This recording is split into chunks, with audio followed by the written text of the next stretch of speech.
Manhã. Hoje nós vamos encerrar nossa série de estudos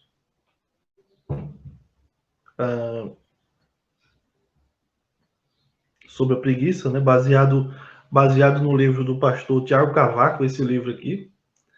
6 sermões, cadê? Assim, 6 sermões contra a preguiça. 6 sermões contra a preguiça. Então, como o título diz, né?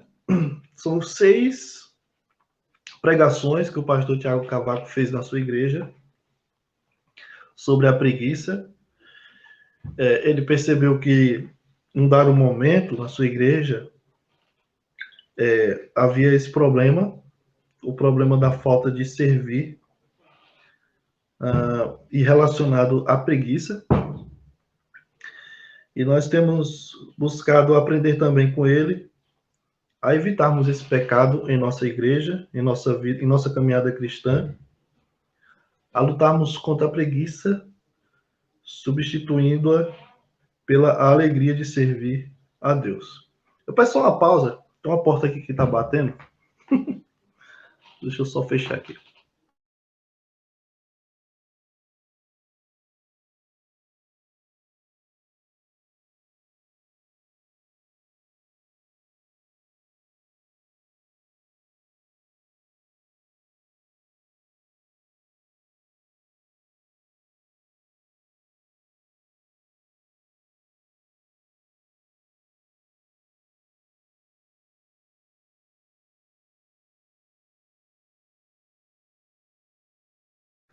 Ok, cá estamos.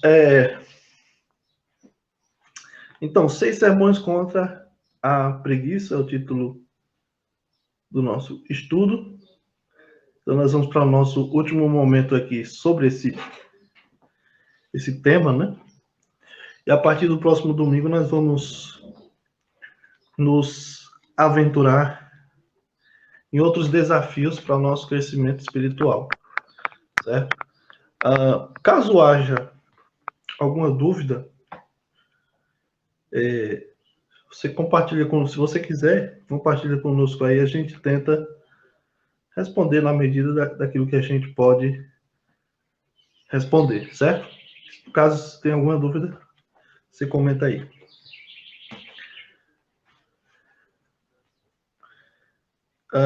Então, nós estamos no texto de Mateus capítulo 25. Eu peço que os irmãos abram lá, Mateus 25, que é o texto da parábola dos talentos. Mateus capítulo 25.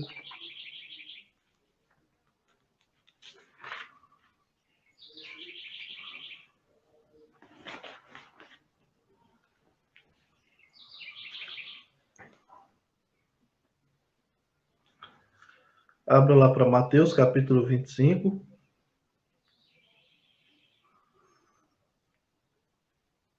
Eu quero só dar um rápido panorama de tudo que nós já aprendemos até aqui. Mas nós estudamos em 5 estudos sobre a preguiça. Nós aprendemos a olhar para a preguiça como o oposto da inteligência. E nós vimos que a preguiça, viver preguiçosamente, na realidade, um gesto de estupidez nossa, e não reflete a sabedoria que vem de Deus, certo? E nós aprendemos isso a partir do livro de Provérbios, e diz que, uma vez que Provérbios nos ensina sobre o caminho da sabedoria, sobre o temor do Senhor como princípio da sabedoria, ele dá o exemplo do preguiçoso justamente para mostrar o oposto disso. O oposto de temer a Deus, o oposto de ter uma sabedoria que vem de Deus, é agir com estupidez. E a estupidez se revela na preguiça também. Nós aprendemos em 2 Pedro a olharmos para a preguiça como uma ignorância. No caso, a preguiça é um gesto de ausência de trabalho pela falta de compreensão que nós temos acerca de Cristo. Então, porque muitas vezes o crente age com preguiça, por falta de conhecimento adequado acerca de Jesus. E nós aprendemos lá em 2 Pedro que, à medida que nós conhecemos o Senhor Jesus, nos tornamos pessoas operantes, ativas, servas do Senhor. O nosso terceiro estudo, que foi baseado no livro, na carta aos Hebreus, nós aprendemos também a olhar para a preguiça como uma negligência e um gesto negativo aumentado por não se articular com a esperança devida. Então, uma vez que nós temos esperança em Deus, nas promessas de Deus, de que nós seremos aquilo que Deus nos prometeu um dia, então é baseado nessa esperança que nós temos, nas promessas de Deus, que hoje nós vivemos de acordo com a esperança, ou seja, hoje nós servimos, nos articulamos para fazer, para agir conforme a esperança que nós temos em Deus. E nós aprendemos lá em Hebreus que esperar não é a mesma coisa de cruzar os braços e ficar esperando, como um paciente que fica esperando o médico chamar a sua vez para a consulta. Não é isso. Esperar é trabalhar, esperar é caminhar, esperar é fazer alguma coisa, certo? A serviço do Senhor. Lá no livro de Amós, a gente aprendeu sobre a preguiça como com relação à corrupção, certo?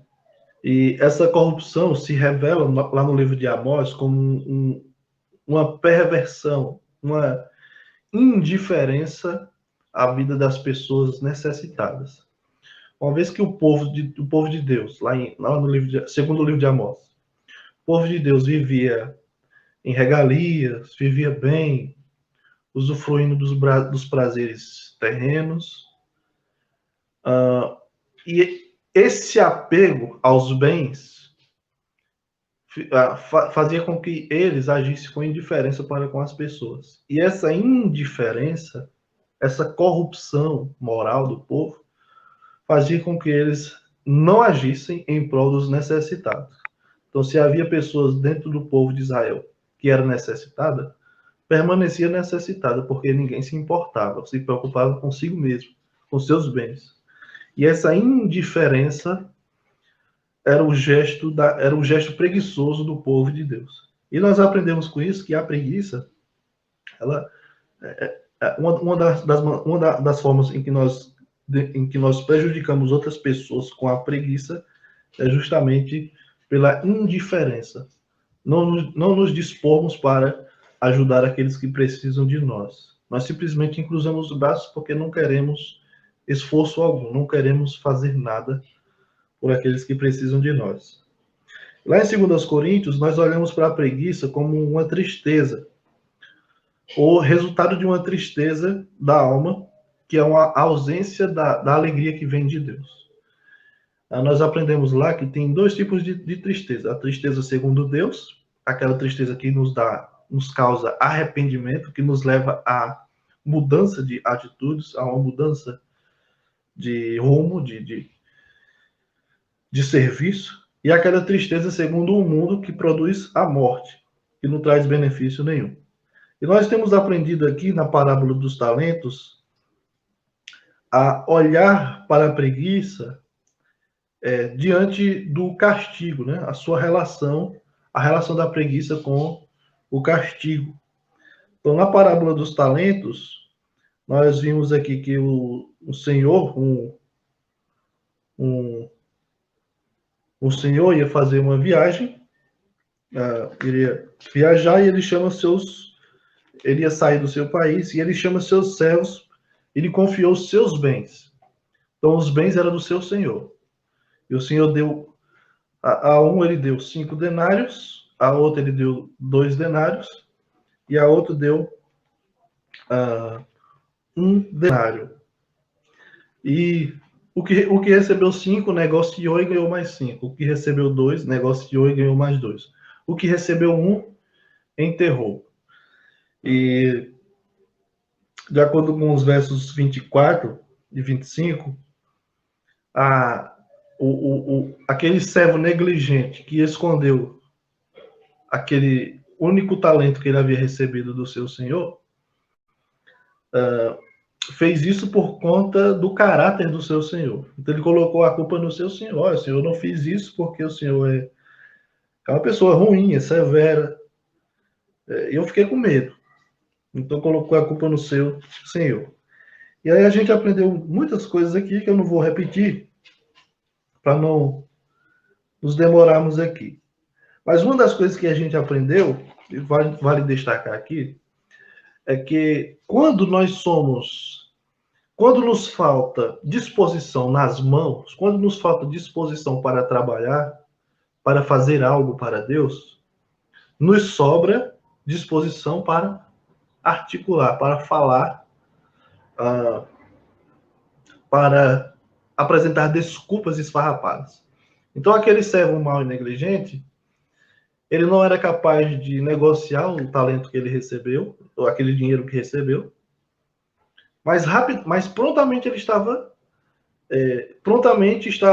para articular palavras, desculpas que pudesse livrar a sua cara, né? Vamos dizer assim. Então ele estava pronto para dar as melhores desculpas para o seu senhor do porquê ele não negociou aquele dinheiro. O que não serviu de muita coisa, porque enquanto os dois servos bons, fiéis, o que recebeu 5 talentos e o que recebeu 2, entraram para o gozo do seu senhor, o servo mais negligente foi jogado para fora, onde há choro e ranger de dentes, nas trevas. Uma referência aqui, né? Uma ilustração para o inferno. Então nós aprendemos com isso que Deus pune o preguiçoso. Deus pune o preguiçoso. E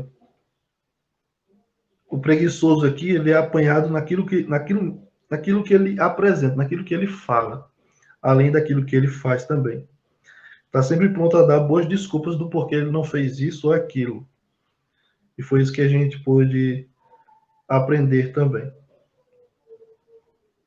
Então, hoje pela manhã, eu quero apresentar, com base nesse estudo que a gente iniciou há algumas semanas, para finalizarmos aqui, a maneira certa de viver contra a preguiça. Existe uma maneira certa de viver contra a preguiça. Eu vou até escrever aqui para os irmãos. Então, nós temos um acróstico aqui.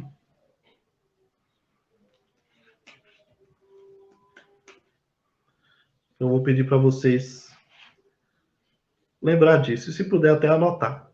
Existe uma maneira certa de viver contra a preguiça. O pastor Tiago Cavaco, ele nos apresenta um acróstico com essa palavra aqui, a palavra certa. Como ele diz, né, não é o melhor dos acrósticos. Ele diz assim, qual a melhor maneira de viver contra a preguiça? E ele responde assim, a melhor maneira é a maneira certa. Mas ele usa a palavra certa para nos apresentar aí 5 maneiras de observarmos a preguiça, de viver contra a preguiça. São 5 passos de viver contra a preguiça. A primeira, então, é com a letra C, de certa aí, C. Então, a C de castigo. C de castigo. Se o nosso tema foi a preguiça, como somos ajudados a lutar contra a preguiça a partir do elemento do castigo? Porque, como a gente viu nesse último estudo, observar a preguiça e sua relação com o castigo também nos leva a um grande desafio e nos leva a pensar que Deus de fato pune pessoas. Deus pune pessoas. Deus castiga pessoas. E ele castiga o preguiçoso. Então, como nós somos ajudados a lutar contra a preguiça, a partir disso, a partir desse elemento que é o castigo divino. Então ele diz que quando nós não fazemos o bem que Deus deseja de nós, nós podemos ter a certeza de que ele nos entregará o pior mal possível que já escolhemos. E o pior mal possível, qual é o pior mal possível que nós podemos receber? É a separação eterna do próprio Deus. A separação eterna do próprio Deus. C.S. Lewis, um escritor muito conhecido, ele escreveu muitos livros, escreveu Cristianismo Puro e Simples, A Abolição do Homem, E escreveu, talvez o livro mais conhecido de C.S. Lewis, seja, que virou filme, né, seja As Crônicas de Nárnia. E C.S. Lewis, ele disse uma coisa interessante, que lá no inferno pode ser descrito como o lugar em que nós dizemos seja feita a nossa vontade. O inferno é o lugar onde é feita a nossa vontade. No céu é feita a vontade de Deus. No inferno, a vontade dos homens. Então, se a preguiça não é fazer a vontade de Deus, então o inferno é o lugar perfeito para em alternativa, a nossa vontade seja feita. Então, o preguiçoso, o céu não é um lugar para cidadãos preguiçosos, mas para cidadãos servos de Deus, não para preguiçosos. Então, se no céu é feita a vontade de Deus, no inferno é feita a vontade humana. Então, vale também lembrar, quando a gente fala do inferno aqui como uma separação de Deus, um lugar onde é feita a vontade do homem, isso é péssimo. Você escuta pessoas dizer assim, fulano, vá para o inferno. E as pessoas não entendem, quando falam do inferno, não entendem do que estão dizendo, certamente. Porque não desejaríamos que ninguém, não poderíamos desejar que ninguém fosse para o inferno se nós conhecêssemos essa realidade. Mas o fato é que o inferno é um lugar onde as pessoas passarão sua eternidade longe de Deus.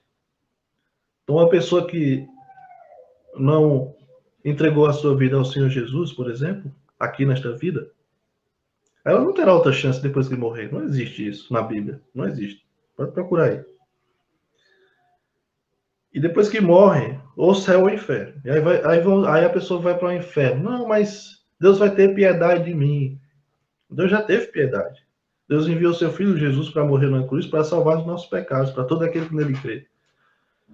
Mas aí, se a pessoa não se arrependeu dos seus pecados, não creu em Jesus, ela vai para o inferno passar a eternidade lá. E a pessoa vai desejar morrer. Mas não vai morrer. Vai viver sofrendo no inferno. Então, o inferno é o lugar perfeito para aquelas pessoas que não querem fazer a vontade de Deus. E falando sobre a preguiça, né? Nós muitas vezes pensamos na preguiça como uma descontração. Como descontrair. Não, eu vou descontrair um pouco. Mas a preguiça na Bíblia, ela não é entendida como uma descontração, mas como uma desobediência.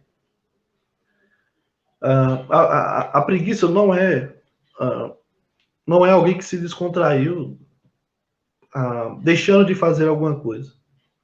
O preguiçoso é uma pessoa que desobedeceu, não fazendo aquilo que Deus lhe mandou.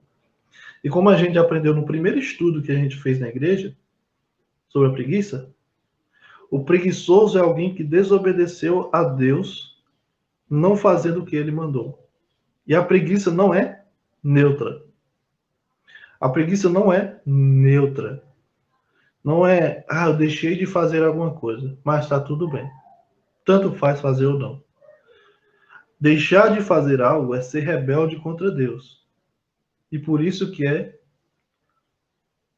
passível de castigo de Deus. Por isso que o preguiçoso lá da parábola dos talentos, os versículos 26 a 30, mostra o Senhor condenando aquele homem e mandando que ele seja lançado fora, nas trevas. E ainda tomou o talento que estava nas suas mãos. E diz que a tudo que tem lhe será tirado. Então, é rebeldia contra Deus. Veja que ele escondeu o talento, mas quando o seu senhor voltou, ele devolveu o talento. Veja, ele não roubou. Entre aspas, ele não roubou. Ele não tirou nada do seu senhor, entre aspas. Mas o fato dele ter deixado de fazer aquilo que o seu senhor esperava dele, fez com que ele fosse condenado. Então a preguiça não é neutra, não é só deixar de fazer alguma coisa que deveria ser feito, mas é fazer algo contra Deus, é ser rebelde contra Deus. E isso merece castigo. Então a gente precisa aprender a olhar para a preguiça a partir dessa realidade aqui, ó, do castigo. Segundo, nós precisamos olhar para a preguiça também a partir dessa realidade aí, do de espera. É de espera. Da mesma maneira que a preguiça não é neutra, a espera, a espera, que é o estado que parece propiciar que ela se manifeste, também não é neutra. A espera não é neutra. Veja que é mais fácil a gente ser preguiçoso quando nós estamos num período de espera, de pausa, de intervalo. É nesses momentos de espera, quando aparentemente não precisamos fazer nada, que surge a tentação de sermos preguiçosos. E a vida cristã, a vida de um cristão, é toda de espera. Nós vivemos esperando. Por exemplo, a maior das nossas esperas é a volta do Senhor Jesus. Nós esperamos por esse dia. Nós aguardamos esse dia. Mas até que Jesus venha, nós esperamos ele fazendo algumas coisas. Nós não cruzamos os braços. Nós o aguardamos fazendo algumas coisas. E esperar, da perspectiva cristã, não nos dá preguiça, nos dá prontidão. A espera é o contrário da preguiça, porque a espera é o momento em que nós nos tornamos prontos para que o Espírito Santo haja em nós. Nós deixamos que o Espírito Santo conduza as coisas. Então, existem momentos em que nós, por exemplo, nós não temos como agir, certo? Nós não temos como tomar certas atitudes. E que a única coisa que nós podemos fazer é deixar que Deus tome de conta. E como é que nós esperamos? Nós esperamos em oração, nós esperamos em leitura da palavra, mas nós não esperamos de braços cruzados. Ah, eu não posso fazer nada, aí é só com Deus. Não. Nós esperamos confiando em Deus e pronto e deixando que o Espírito Santo nos conduza nossas vidas. Então, esperar não é a mesma coisa de se espreguiçar, de ficar com preguiça, mas deixar que o Espírito Santo nos conduza. Então, a segunda realidade que a gente precisa para vencer a preguiça é o de espera. Terceiro, o R de responsabilidade. R de responsabilidade. Essa parábola dos talentos nos ajuda a compreender a realidade que é estar vivos com os talentos em mãos. Nós temos uma grande responsabilidade. Deus nos deu grandes responsabilidades. Ele colocou coisas em nossas mãos para administrarmos. E as qualidades que nós temos não nos pertencem. Deus nos emprestou. Os bens que nós temos não nos pertencem. Deus nos emprestou para administrarmos. Assim como aqueles talentos não eram daqueles homens. O Senhor deu para que eles administrassem. E aquele que não administra é castigado. Então, a preguiça, nesse sentido, né, já que as nossas qualidades não nos pertencem, os nossos bens não são nossos bens, mas de Deus, a preguiça é um roubo. A preguiça é um roubo daquilo que pertence a Deus. Nós tomamos como nosso algo que pertence somente a Deus. E quando nós acreditamos nos nossos próprios dons, por exemplo, sem acreditar que Deus existe, como fazem os ateus, acreditar nos próprios dons, descrentes em Deus, nós não estamos sendo lúcidos com o que é nosso. Nós estamos usurpando aquilo que existe sem nenhum mérito nosso. E por isso que Deus é tão severo com os preguiçosos, como aqui na parábola dos talentos. Os preguiçosos, eles tratam como deles aquilo que pertence a Deus. Eles fazem o que querem com aquilo que é de Deus. Ou não fazem nada com aquilo que é de Deus. Deus nos deu dons, Deus nos deu talentos. O que é que você está fazendo com ele? Ah, eu amo cantar. E o que é que você está fazendo com esse talento? Ah, eu amo tocar. E o que é que você está fazendo com esse talento?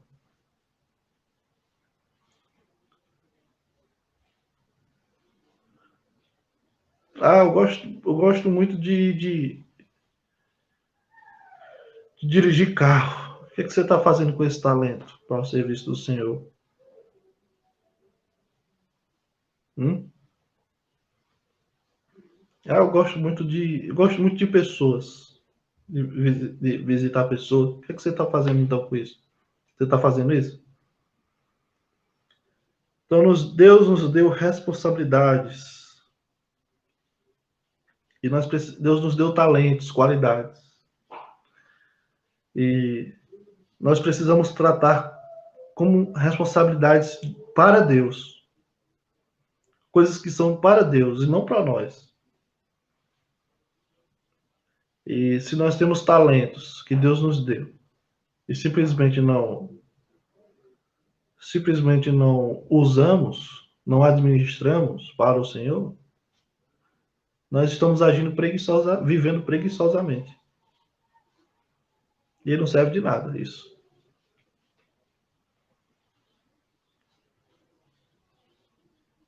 Então, muitas igrejas estão cheias de pessoas que sabem cantar, tocar, que sabem pregar, que sabem dirigir um culto, que sabem evangelizar, que são boas em ornamentar, que têm ótimas ideias para construções. Mas onde estão essas pessoas? Onde estão essas pessoas? Estão administrando esses dons e talentos que Deus deu, essas qualidades que Deus deu?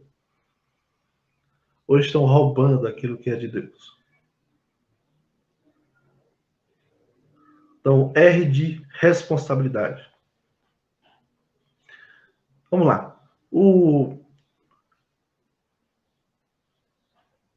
quarto aqui, o quarto é o T de trabalho. Lembrando que estamos fazendo o acróstico certa, né? A maneira certa de viver contra a preguiça. E o T de trabalho é o quarto passo aqui.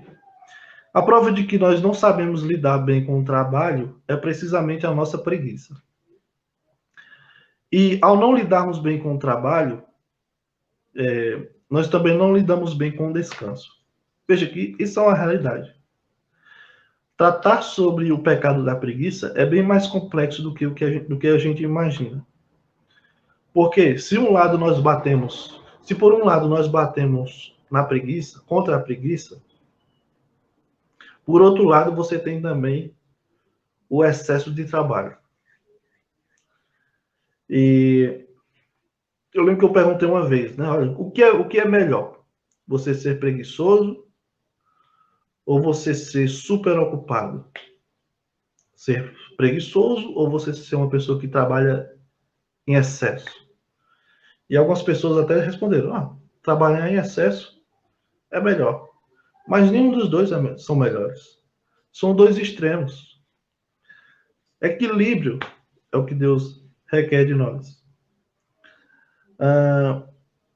Então, nós vivemos numa cultura que oscila entre a preguiça e o excesso de trabalho.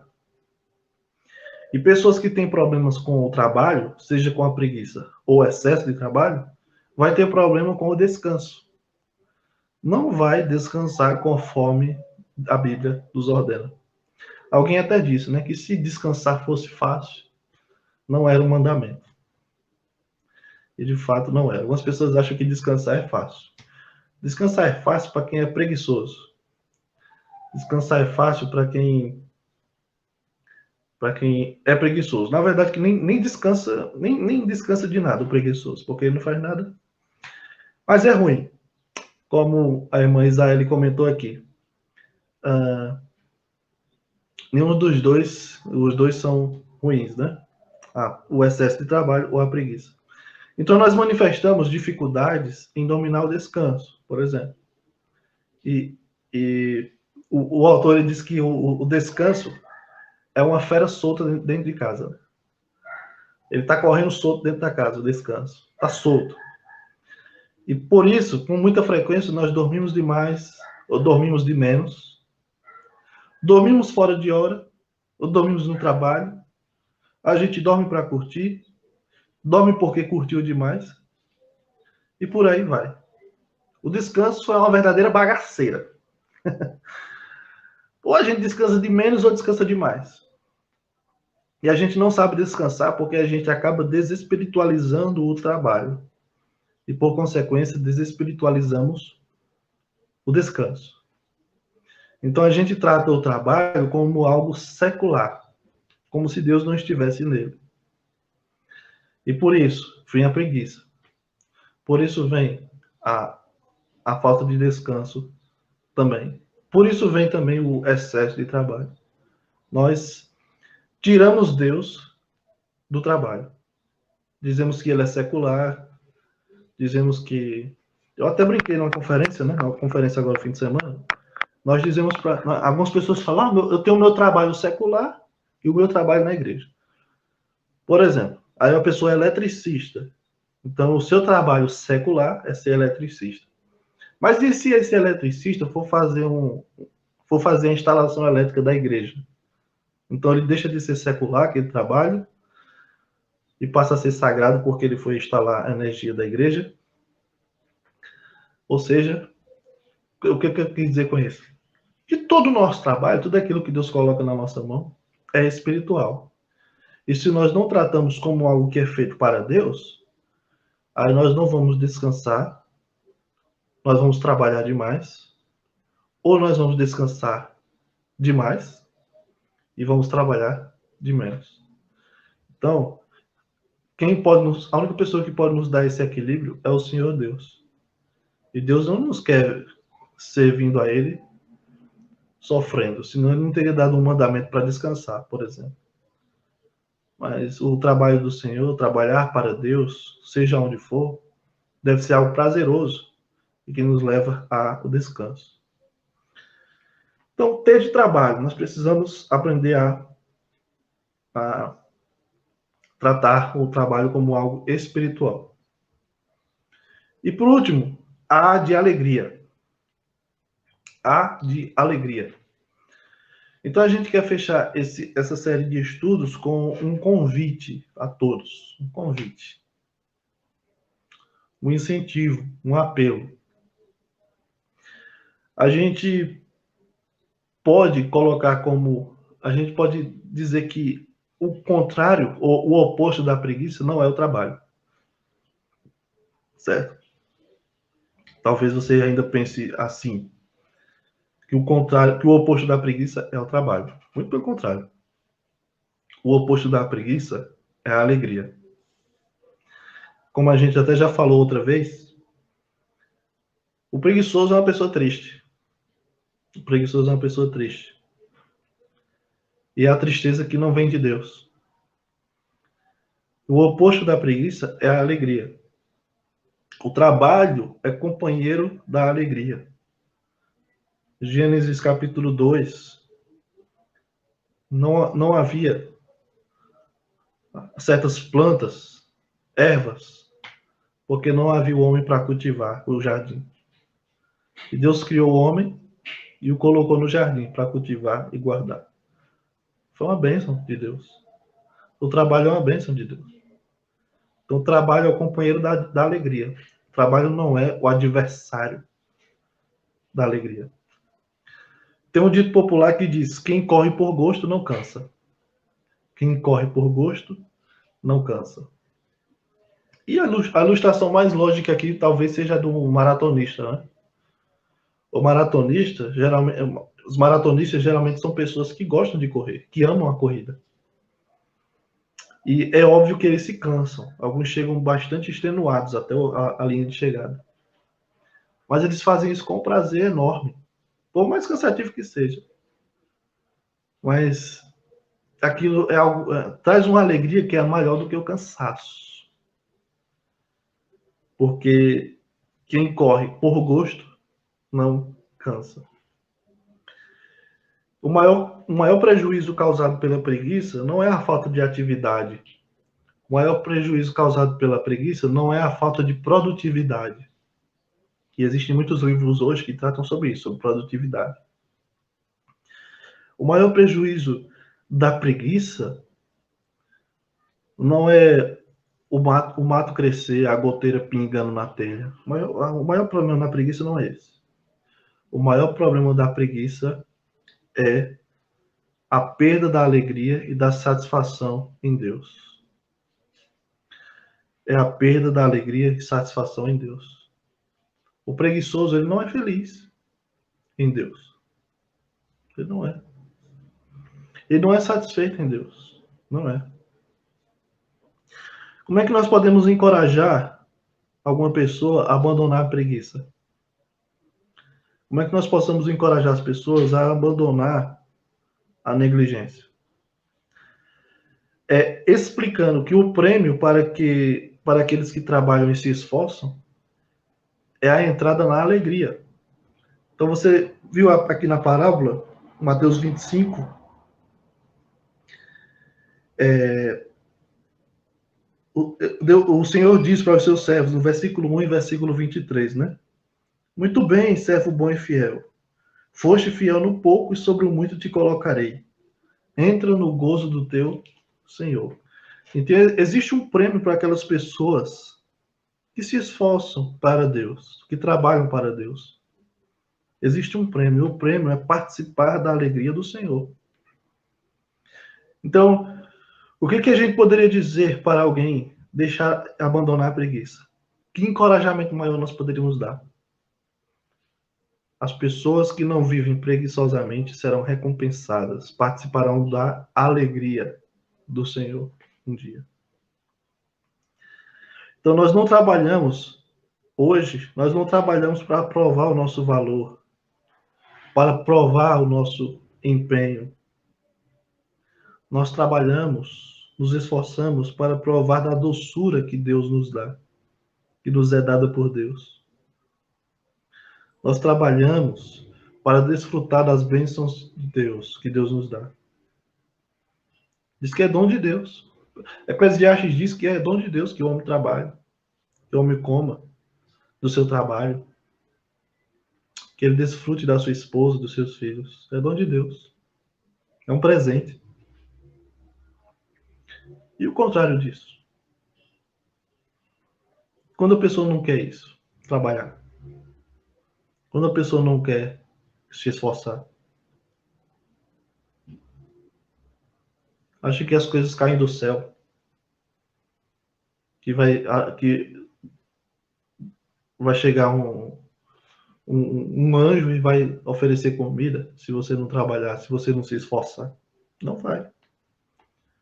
Porque a bênção de Deus vem também pelos nossos esforços dentro daquilo que ele estabeleceu desde o início, o trabalho. Então nós pregamos contra a preguiça porque nós estamos convictos da qualidade da obra de Deus. Estar contra a preguiça é estar a favor de que Deus faça mais entre nós. Então, meus irmãos, eu espero, o meu desejo é que todos nós sejamos convencidos de que viver preguiçosamente, além de não nos trazer nenhum benefício, mas sinaliza a nossa falta de satisfação e alegria em Deus. Então, se somos pessoas que amamos a Deus e somos felizes e alegres em Deus, que sejamos servos de Deus, que trabalham, que se esforçam alegremente em tudo aquilo que Ele nos deu para administrarmos. Seja no seu trabalho, seja na sua casa, no seu lar, seja na criação dos filhos, seja em suas atividades na igreja, em suas atribuições, em seus deveres, seja com o seu dinheiro, que nós aprendamos a utilizar esses recursos que Ele nos dá, esses talentos, essas qualidades, esses trabalhos, aprendamos a administrar para que Deus seja glorificado e reconhecido. Não para que a gente seja aplaudido pelas pessoas, mas porque nós trabalhamos para Deus.